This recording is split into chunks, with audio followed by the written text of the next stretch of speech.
उत्तराखंड के शिक्षा मंत्री धन सिंह रावत ने कहा कि राज्य सरकार प्रधानमंत्री नरेंद्र मोदी की नई शिक्षा नीति के दृष्टिकोण के अनुसरण कर रही है। उन्होंने बताया कि मुख्यमंत्री पुष्कर सिंह धामी के साथ हुई शिक्षा विभाग की बैठक में ये निर्णय लिया गया कि राज्य के 17,000 सरकारी स्कूलों में विरासत किताब लागू की जाएगी। साथ ही SCERT को भगवत गीता और रामायण का पाठ्यक्रम में शामिल करने का कार्य सौंपा गया है। शिक्षा मंत्री ने ये भी स्पष्ट किया कि जब तक ये ग्रंथ औपचारिक रूप से पाठ्यक्रम का हिस्सा नहीं बनते, तब तक स्कूलों में सुबह की प्रार्थना सभा में छात्रों को भगवत गीता और रामायण के श्लोक पढ़ाए जाएंगे। कि सबसे पहले तो मैं देश के यशस्वी प्रधानमंत्री जी का धन्यवाद देना चाहता हूँ कि उन्होंने नई शिक्षा नीति पूरे देश में लागू की और नई जो शिक्षा नीति है हमारे देश में, उसमें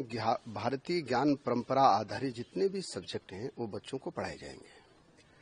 और अभी मुख्यमंत्री जी और हम लोग शिक्षा विभाग के हम लोगों ने बैठक की थी, उसमें हमने तय किया कि हमारे जो लगभग 17,000 सरकारी स्कूलें हैं, वहाँ हमने अभी एक हमारी विरासत किताब निकाल ली है, वो भी बच्चे पढ़ेंगे। अब हमने एक टास्क दिया है अपने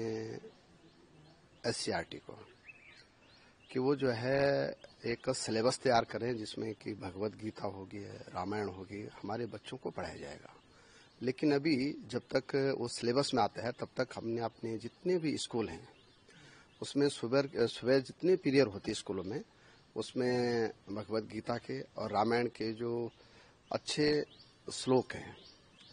वो बच्चों को पढ़ाए जाएंगे। और ये इसका आदेश भी हमने कर दिया है और बहुत अच्छा बच्चों को भी लग रहा है, टीचर्स को भी लग रहा है, अभिभावकों को भी लगा है। कल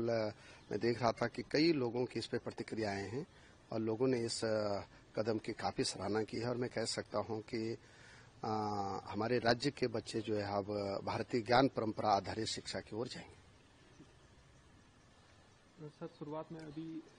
जितने कुछ विद्यालय चुने गए हैं, देखिए अभी जितने भी हमारे सरकारी स्कूल हैं, जहाँ जहाँ हमारे संस्कृत के टीचर हैं या जहाँ जहाँ हमारे अच्छे टीचर हैं जो कि उसके बारे में अच्छा बता सकते हैं, भगवत गीता के बारे में बच्चों को अच्छी ज्ञानवर्धक चीजें हम बातें बता सकते हैं, उनका मार्गदर्शन कर सकते हैं, उन स्कूल में हमने लागू किया है और धीरे धीरे सभी स्कूलों में प्रक्रिया शुरू